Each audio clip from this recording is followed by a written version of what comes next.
Assalomu alaykum. Keling, dasturlashda ko'p uchraydigan, sodda, lekin biroz o'ylantiradigan masalalardan birini ko'rib chiqaylik.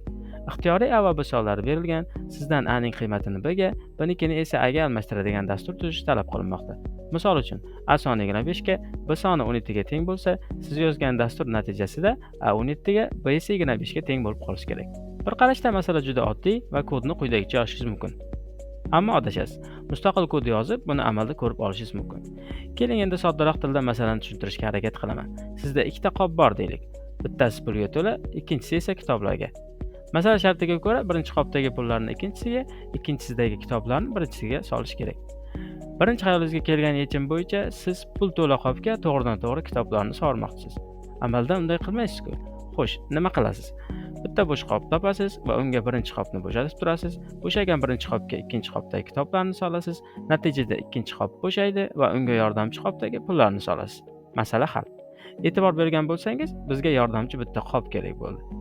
Keling endi masalamizga qaytamiz va xuddi shu ishni kodga tushirishga harakat qilamiz.